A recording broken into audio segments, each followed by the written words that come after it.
change is happening all the time and faster. Part of what we're trying to help people do is internalize that, understand what does it mean to accept that, and then to depart from there on your developmental path. It's not about getting through any one change. It's not about any one critical moment. It's about all the moments that will come.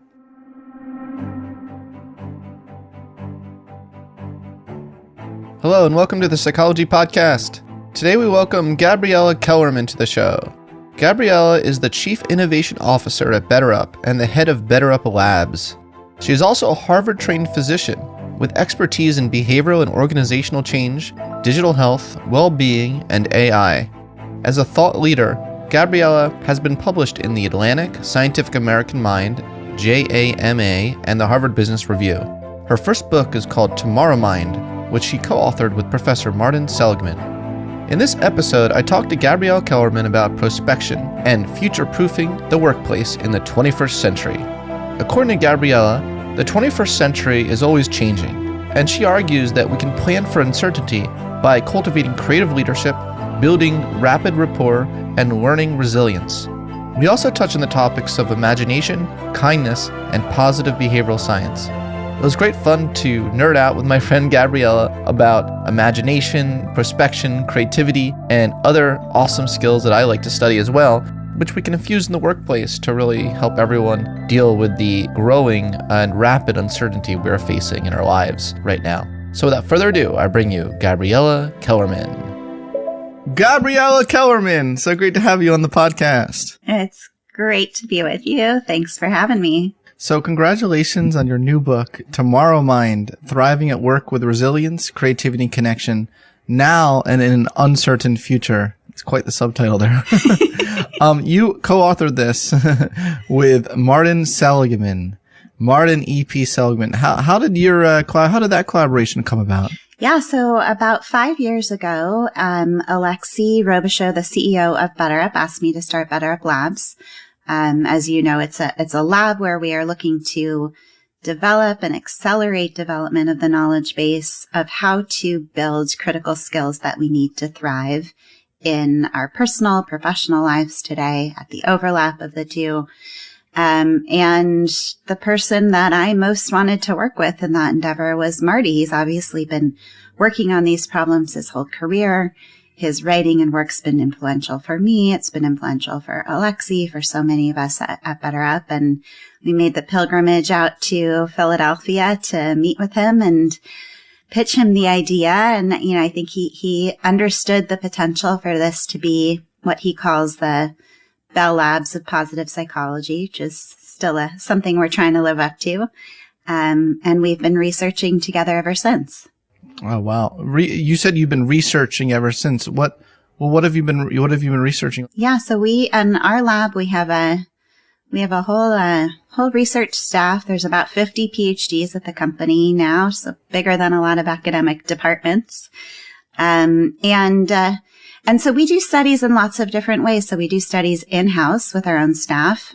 We do studies in partnership with academic labs, like with Sonia Lubomirsky, who you had such a great show with her not long ago. And then we also help and, advise or share data with other labs for them to analyze themselves and publish on. It's all part of our mission. That's awesome. I feel like y'all are really interested in that notion of prospection. Well, that's a core theme of this book. What is prospection? What is that? Yeah, so it's our ability to imagine and plan for the future. And it applies to our personal lives, applies to our professional lives, applies to individuals, applies to groups. Okay, so it's not the same thing as imagination. Imagination is a component of it, but you can have imagination without the prospection? It's a great question. There's actually a little bit of a debate that I think Marty has one view on, some of our other advisors have a different view on. And we think about it more as what's the relationship between creativity and prospection? Is prospection a subset of creativity, or is creativity a subset of prospection? We take the view that it's more the latter. Prospection's the broader project of imagining all kinds of things and then taking action on it. And as you said, so imagination is kind of the first phase of prospection. It's really quick. It happens on the order of seconds to minutes, and it's optimistic and divergent. And then the second phase of prospection is more deliberate, more evaluative, takes longer, can be more pessimistic. So for some of us, getting better at prospection is about the first phase and learning to live and tolerate ambiguity a bit better, learning to think more expansively and divergently. And then for others, it's more about in the second phase, how do we improve our accuracy of planning for obstacles that can come? You say prospection is the 21st century superpower. That's a bold statement. That's a bold statement. What do you think it is about, particularly, I know your context is in the workplace mainly, in this book. What is it about the nature of the workplace in the 21st century that you think really requires prospection? Yeah, so it's become a platitude to say that the pace of change is one of the defining features of our era. But it is. Change is happening all the time and faster. Part of what we're trying to help people do is internalize that, understand what does it mean to accept that, and then to depart from there on your developmental path. It's not about getting through any one change. It's not about any one critical moment. It's about all the moments that will come. And prospection is part of what allows us to, yes, see ahead, not as much in a future-telling way, but more in a way of being able to imagine lots of possibilities and being positioned to respond to them in an agile manner. The more opportunities we can imagine and position ourselves for, the better able we'll be to respond.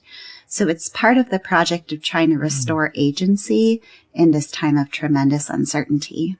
So you think that in order to kind of future-proof the workplace will require this flavor of prospection that's agency-oriented? Because it is. Your flavor of prospection does have this agency or flavor to it. You know, it's not the just freewheeling daydreaming that sometimes I talk about, like positive, constructive daydreaming. Yeah. No, I love that too. And creativity, we treat as its own kind of skill and superpower. There's sort of 5 skills in the book.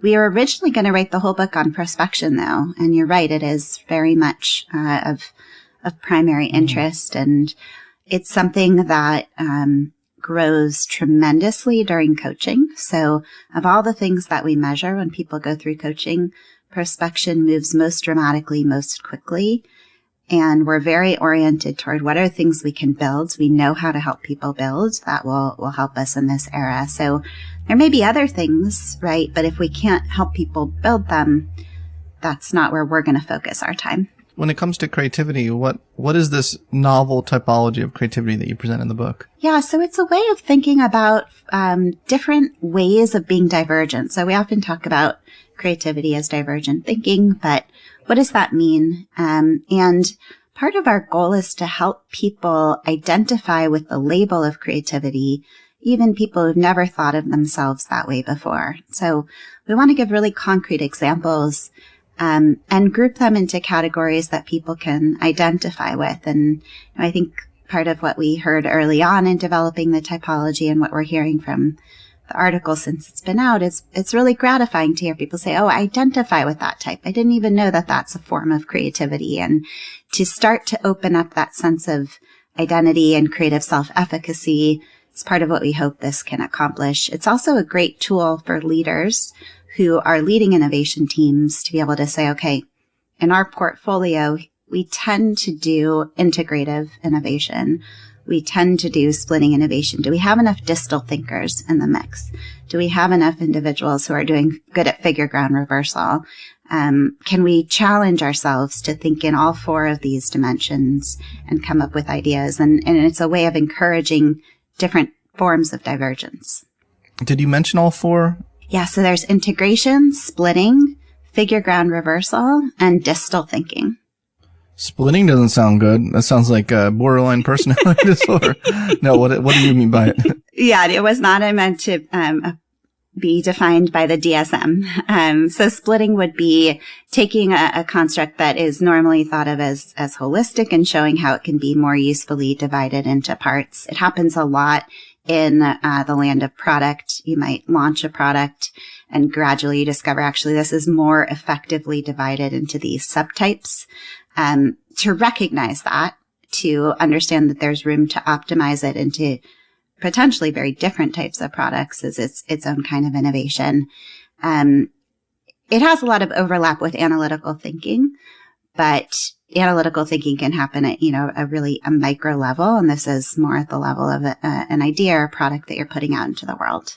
Well, I love this, breaking this down into different types of divergent thinking. Cause you're quite right. The field of creativity does tend to just focus on one kind of creativity, divergent thinking, like how many uses are there for a brick? And well, what is creativity hygiene?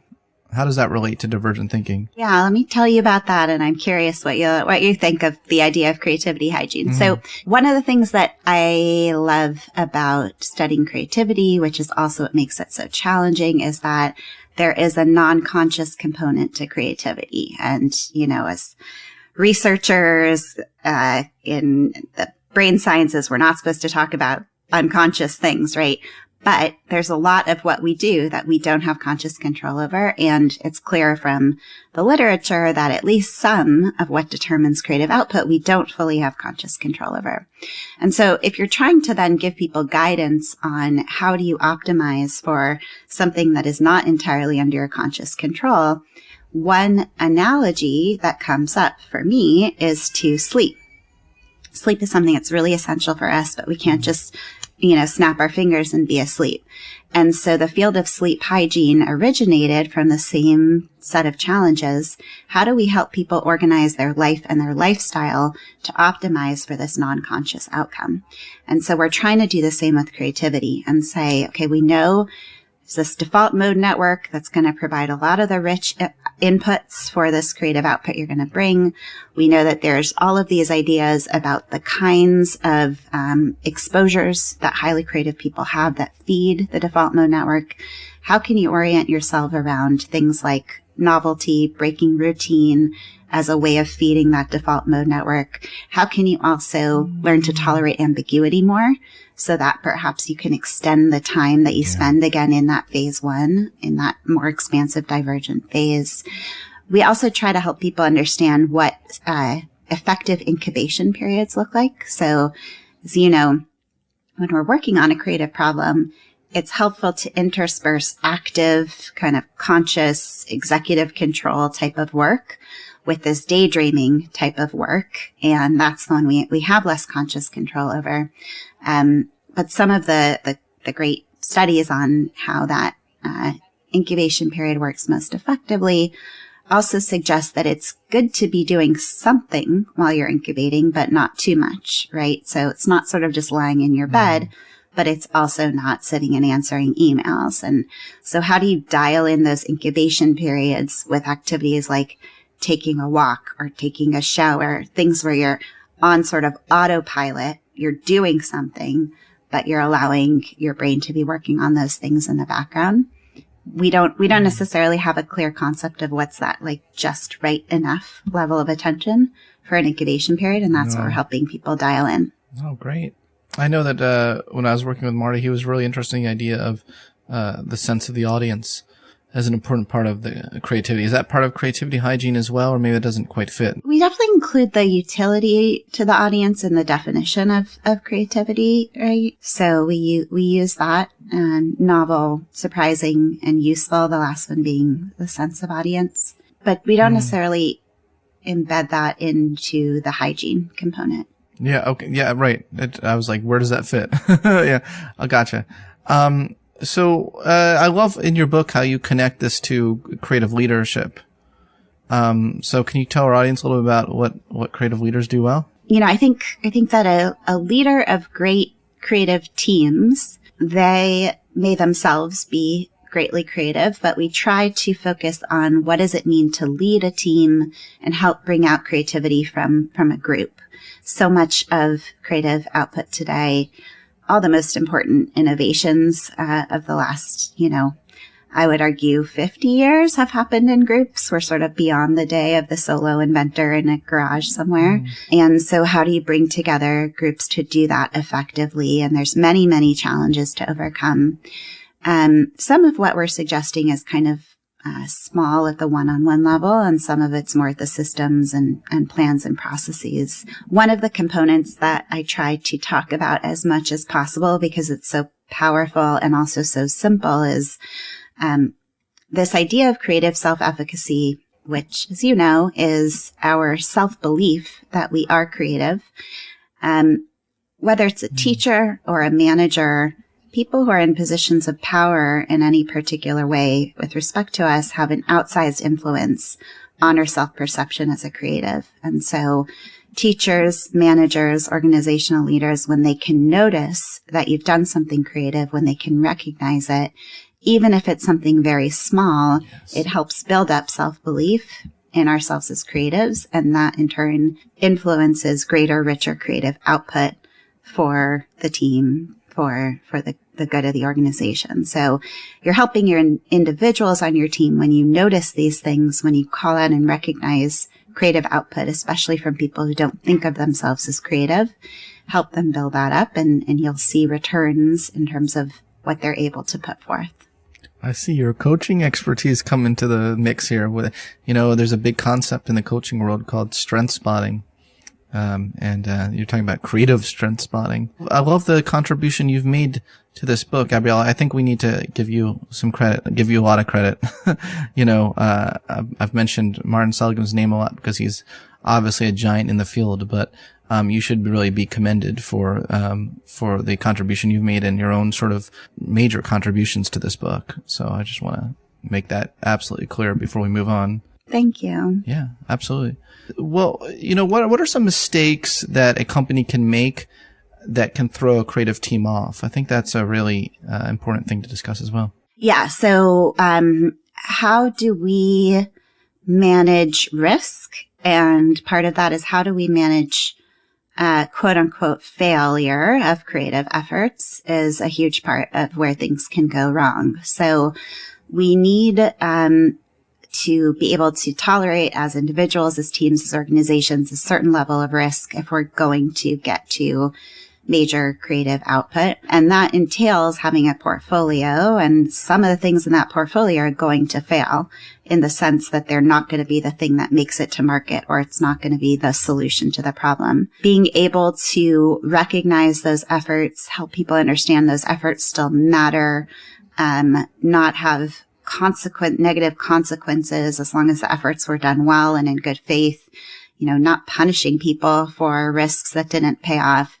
Those are all places where companies can go awry and send messages that it may feel to a leadership team like a whisper, but it will come through like a megaphone to the front lines in terms of what it's telling them about their own lack of safety as innovators. So that's somewhere where we have to be extremely careful.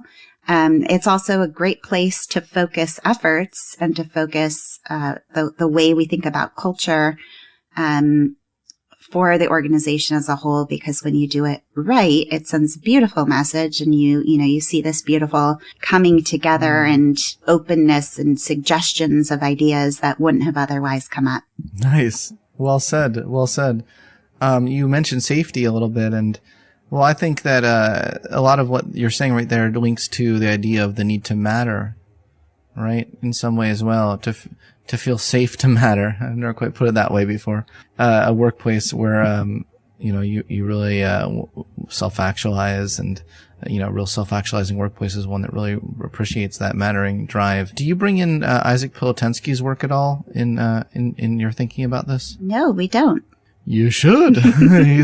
He's such a legend in the field of positive psychology and in understanding the need to matter. And what I really like about his approach is, he really acknowledges that not everyone is coming from the same level of privilege, so to speak. And I see that as something that I never see Marty talk about ever.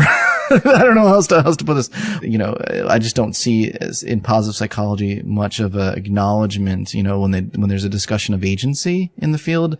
I don't see much of acknowledgement that some people in our world maybe matter too much. Some people don't even get the chance to matter. So That's why I really love his frameworks. I just encourage that to be brought into this discussion. I mean, I think it's a great point. And even in the broader, so we think of mattering as a subset of meaning and purpose, or a more actionable way of thinking about meaning for the organization. In the broader conversation of meaningful work, I think this is a hugely important point, is to what extent is it a privilege to expect work to be meaningful? To what extent is it a fair expectation to put out into the world for people who are, agricultural laborers and maybe would not choose to be that if they had an alternative? I think these are really important questions, and there are a wide range of responses, including people who would say, absolutely, you're doing folks a disservice by saying that just because they're from a lower socioeconomic status, they shouldn't be able to find meaning in their work. And then on the opposite end are folks who say, no, it's just a privileged concept to begin with. But I agree, it's a very important component of the conversation, and that meaning is one of these areas where we can't be culturally sensitive enough around where do we find that in our lives, in our work lives, in our personal lives, and what assumptions are we making about what it could or should be for anyone else. Yeah, absolutely. I mean, just to be clear, I'm not trying to go to Wokeville here all of a sudden, but the idea of agency, I think there's something that I can call toxic agency. That's how I would label it. I think that toxic agency would be treating agency as though that's the only thing that matters. And that people don't have any constraints at all on their environment, and just ignoring all of that, I would say is toxic agency. I also think that toxic agency can be like a situation where a leader, matters too much, like a leader has all the power, right? Yeah. And no one else has any power whatsoever. I also see that as toxic agency. So I don't think like agency in and of itself is necessarily a great thing. For Marty, so much of it started for him with the learned helplessness studies, right? And the ways that we unlearn our sense of agency in pathologic ways. And so I think part of wanting to give people agency, so it's also about how do you restore it to people who've had experiences where they felt victimized and they no longer feel access to agency. Agree completely. There's, neither extreme is where we want to be. Absolutely. Absolutely. This episode is sponsored by BetterHelp. When you're at your best, you can do great things, but sometimes life gets you bogged down, and you may feel overwhelmed or like you're just not showing up the way you want to. Working with a therapist can help you get closer to the best version of you, and when you feel empowered, you're more prepared to take on everything life throws at you. I know I'm at my best when I'm feeling creative, authentic, really alive and self-actualized in this world. And I find there are a lot of things that can help me get there if I do them regularly, like diet, exercise, and positive connections with my friends, or jumping into projects I really love. But I also find that therapy really does help as well. So if you're thinking of giving therapy a try, BetterHelp is a great option. It's convenient, flexible, affordable, and entirely online. Just fill out a brief questionnaire to get matched with a licensed therapist and switch therapists anytime for no additional charge. It's really helpful having therapy with someone who has unconditional positive regard for you and gives you a really nice space where you feel safe to express your whole self without judgment, and with the intention to help you break free from patterns of behaviors and ways of thinking that you no longer want to have anymore. I really do think therapists can help you break free from the prison of your own mind. So, if you want to live a more empowered life, therapy can get you there, and I really think BetterHelp is a great option. You can visit betterhelp.com/psychpodcast today to get 10% off your first month. That's betterhelp.com/psychpodcast. Maybe we can back up a second and give me a little bit of the history of the behavioral sciences. Why is this the world we're living in right now? How is the approach that you're putting forward different from maybe the medical model of psychology or psychiatry?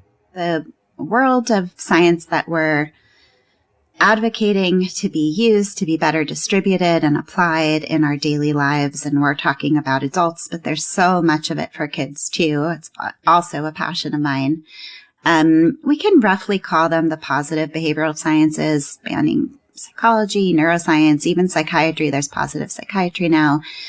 And it is very different from the pathological model of the behavioral sciences, which took as its focus, how do we heal people who are psychologically unwell?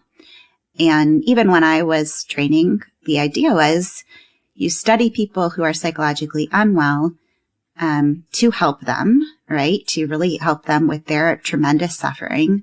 But also you hope that in doing that, you will discover principles that you can then apply to people who are not necessarily unwell, but their existence could be improved and they could help, achieve their potential and et cetera. And at a certain point, and for psychology, it was probably the early 90s, psychiatry, it was more like the aughts.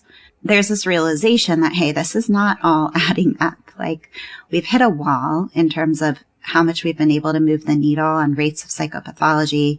We've hit a wall on the level of symptomatic improvement we've been able to give for folks with psychological illnesses. And it has not translated into a science of well-being. And as you know, it's not the first time that there's been attempts to study the science of well-being.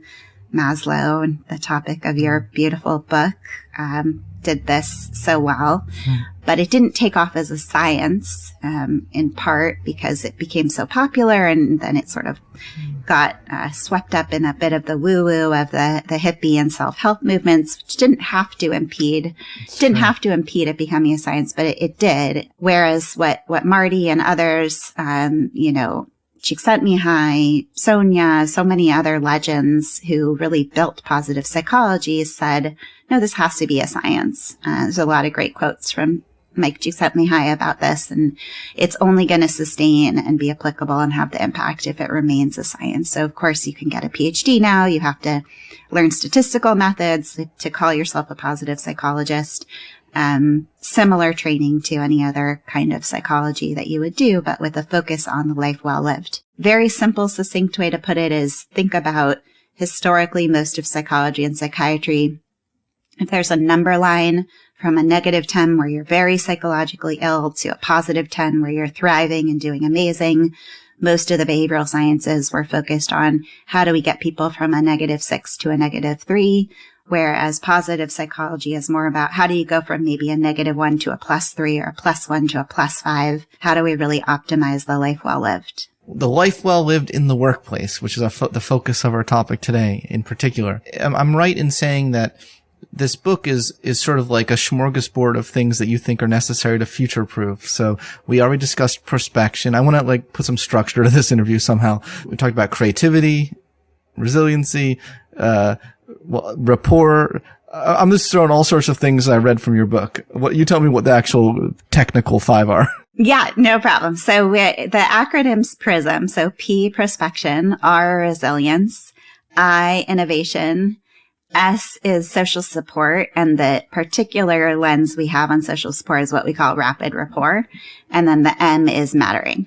Amazing. So already today we discussed mattering, right? We discussed, what haven't we discussed? Well, I don't think we've really gone into resilience as much as I would like. So can you please tell me some of the key drivers of resilience, particularly in the workplace setting?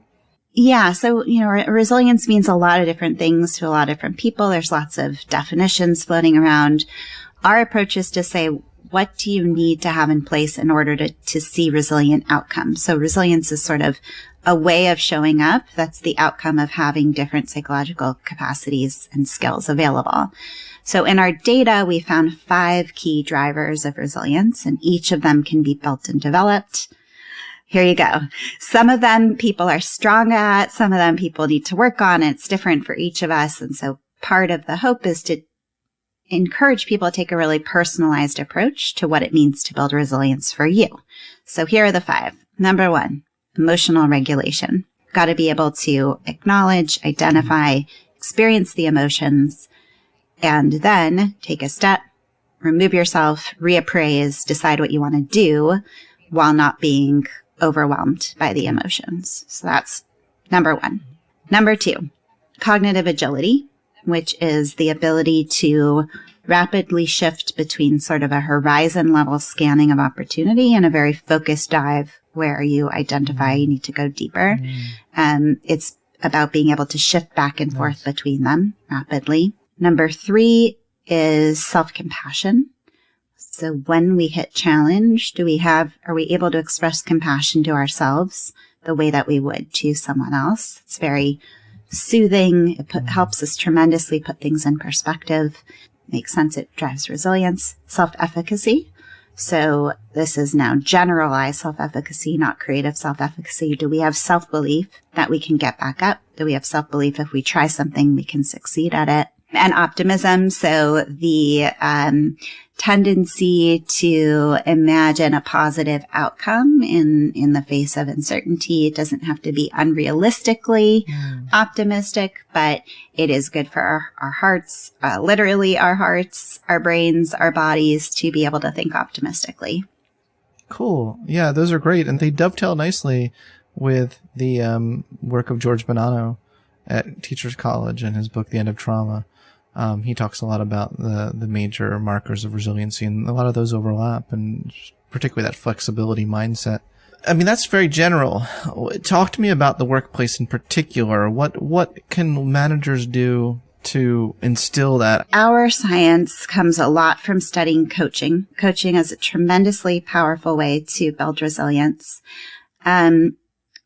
Now, not everyone can afford a coach. So let me just break down some of the factors that I think are really important about coaching that can be expressed in other ways in your life. So coaches are very personalized to you. So to learn these things, you want to do it, as I said, in a way that's focused on the areas that you need to focus on, and also acknowledges and honors your strengths. Because let's say I happen to be really good at self-compassion. If I'm going through a difficult time, to know that that's something I can proactively lean on for myself is something that's going to help me, just as it will help me to know, like, hey, I could use some work on emotional regulation.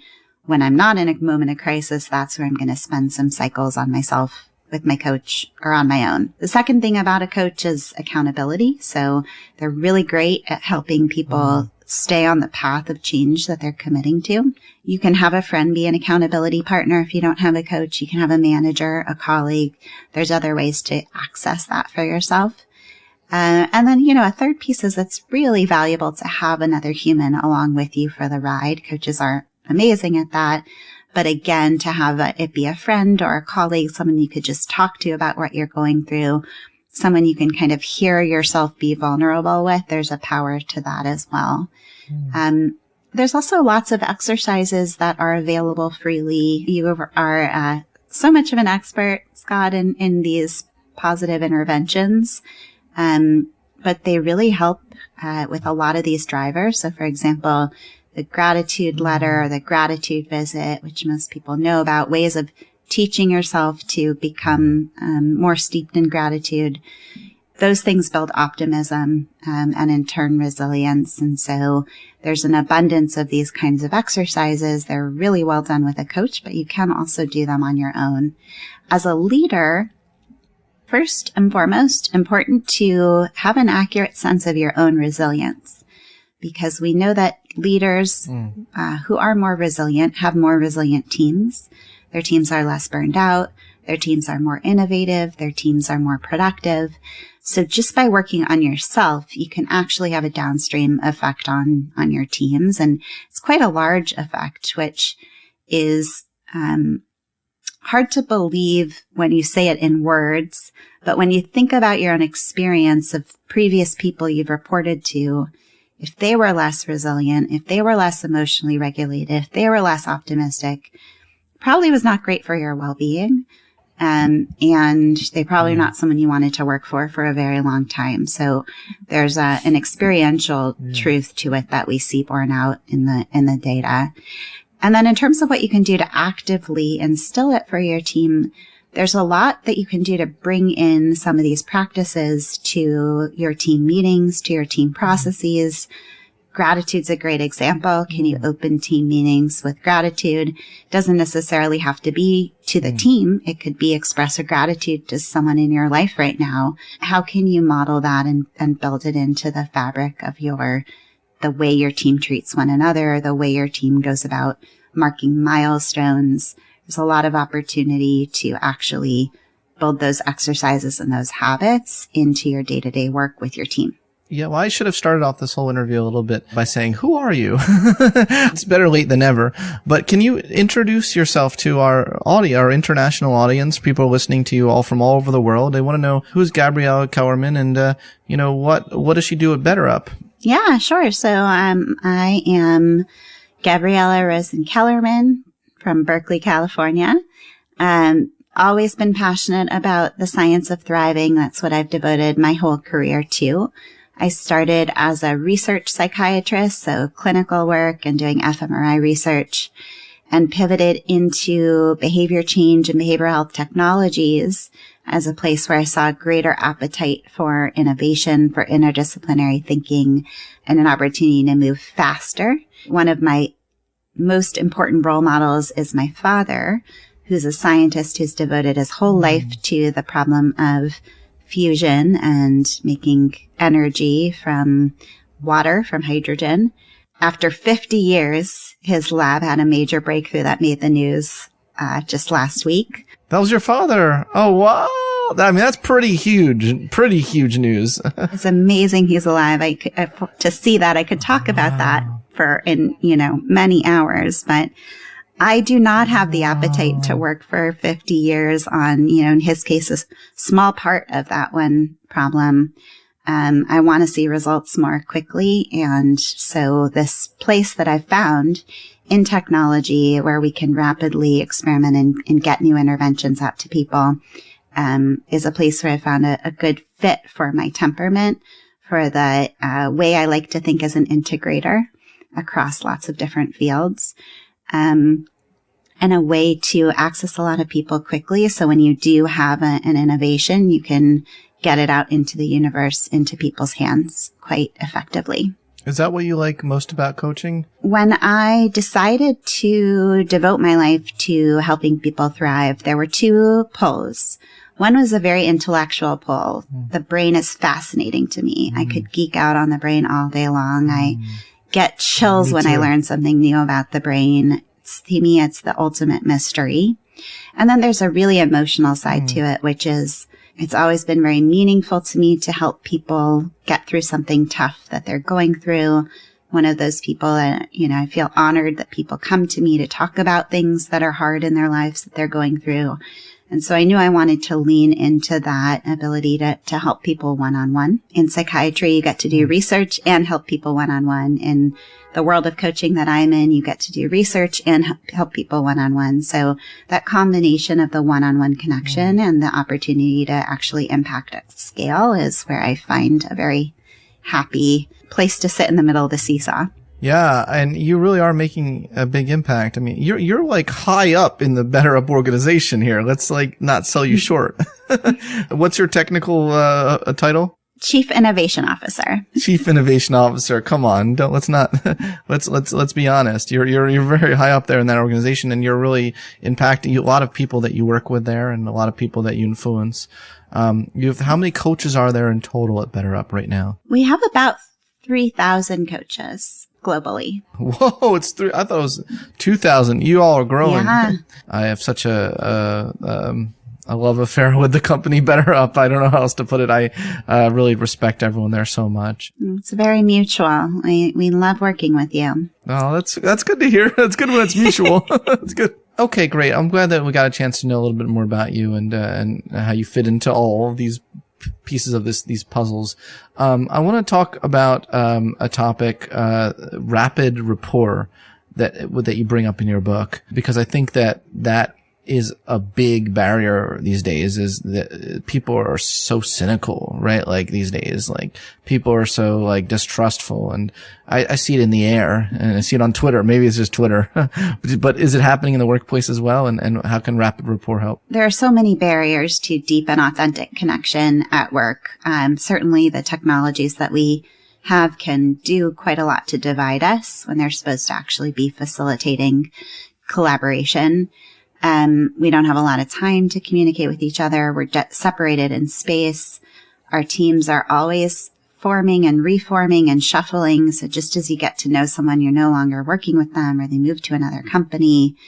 And then there's all the dimensions of difference that we need to navigate. So obviously, racial, ethnic, cultural, religious difference, functional difference. So sales and marketing can feel like different teams sometimes.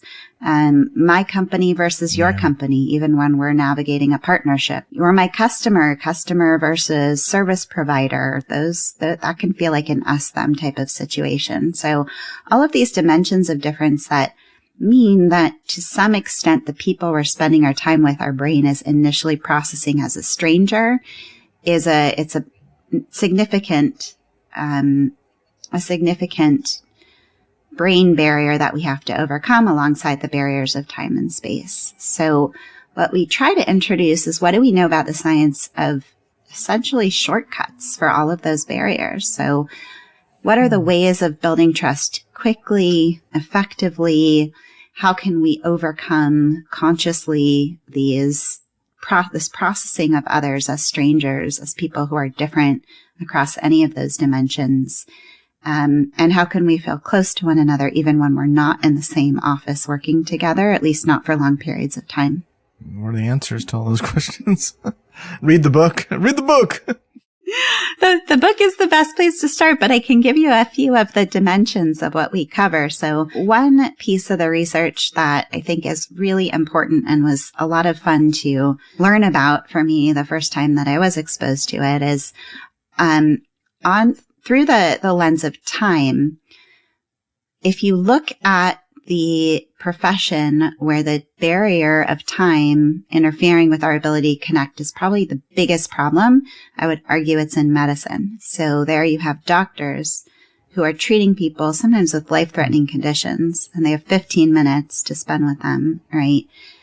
How do you do that in a way that elicits compassion? How do you do it in a way that makes that person feel connected, that makes them trust you and want to follow through on the things that you know could actually save their life?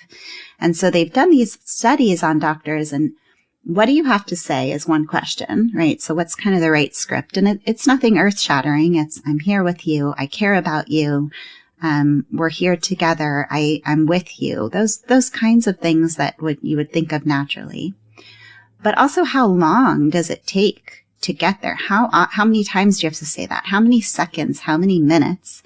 And what they've seen, which is so amazing, is that even increments of 10 seconds of compassionate statements can meaningfully impact the patient's level of anxiety. It can take a minute or less to say what you need to say to a patient to get them to a better health outcome through those statements of kindness and compassion. So one of the big learnings and what we try to get across in the book is we don't accurately predict how long it will take. And so we might not say anything like that at the end of a call with someone, at the end of a meeting, at the end of an interaction. The whole call might be 3 minutes. And so we might think, oh, to say something meaningful and connected, I'd have to stay on twice as long, right? But actually just 10 or 20 seconds of, hey, this was great. I know it's hard right now. We're here together. It builds over time and it matters. Another piece I'll mention as a quick tip is, and this was some research that we did with Sonia's lab at UC Riverside, Sonia Lubomirsky. We looked at, for a while, and this was such a fun study to do, we just paid people all around the country to do kind acts for other people. And we looked at what dimensions of those acts were most likely to produce positivity resonance, which is Barb Fredrickson's idea of a very deep and embodied feeling of connection. She even calls it an embodied feeling of love. So which of these different types of acts, whether it's a email message to someone, giving someone a gift, paying someone a compliment by a video message versus in person versus by phone, crunched all the numbers, and one of the most important distinctions was whether the act was done synchronously versus asynchronously. So whether it was by phone, by video, or in person, to have shared time together made that act much more effective in getting to a sense of positivity resonance than to do it asynchronously. This is a big aha for us at work because we do so much asynchronous communication. And so it's just a check on yourself. Are you relying on the asynchronous to build relationships, or are you actually picking up the phone to call someone, getting on a Zoom if that's your thing, or of course in person? The shared time is where we get the most bang for the investment that we're making. That knowledge needs to trickle down to organizations, especially during the COVID era. I mean, do you all talk at all in the book about how the nature of work has changed in the past couple of years with everyone having exhausting Zoom calls? Oh my gosh. Yeah, I mean, our perspective is it's the pandemic's really accelerated a lot of these trends. And so even though they were in play before, now it's just much faster and probably accelerated all these developments by 5 or 10 years in the space of 2. The fact that we're working more remotely and more hybrid is probably the biggest area we get questions about. And so these are all tools that can help us a lot with that. It's also been meaningful to people to know that just because it's not in person doesn't mean that it can't help us connect in a meaningful way. So sharing time by Zoom, sharing time by phone, I think we have a way of almost dismissing it as it's not going to make us feel connected. And so therefore, let's just not bother. But to be able to say, actually, it can, and here's how to make the most of that time, I think is reassuring and helpful when leaders are trying to build new teams who've never met each other in person, right? Which is crazy. And that's very common and prevalent today. The whole relationship is virtually mediated. So knowing how to use those mediums to your advantage and how to get ahead of the divides that they can create. Yeah, for sure.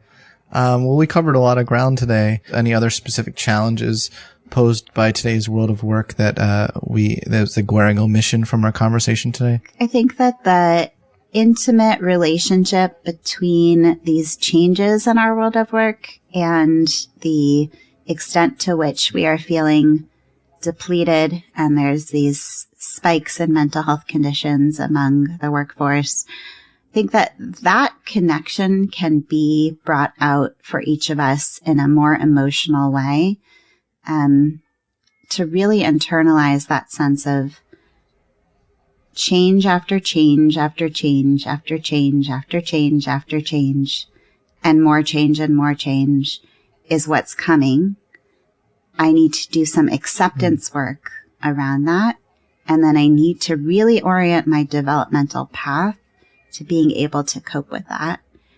It's not about getting through one chapter of challenge. It's about preparing for all the chapters to come.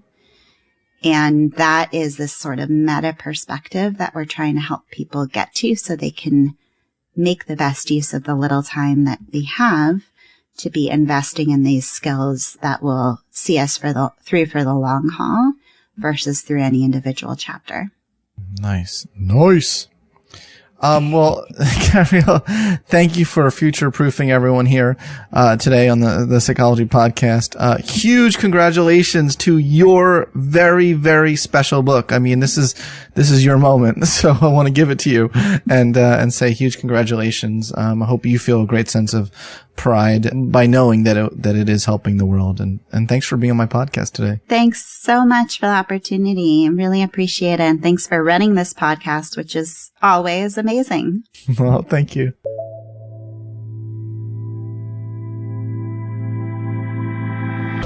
Thanks for listening to this episode of the Psychology Podcast. If you'd like to react in some way to something you heard, I encourage you to join in the discussion at thepsychologypodcast.com or on our YouTube page, The Psychology Podcast. We also put up some videos of some episodes on our YouTube page as well, so you'll want to check that out. Thanks for being such a great supporter of the show, and tune in next time for more on the mind, brain, behavior, and creativity.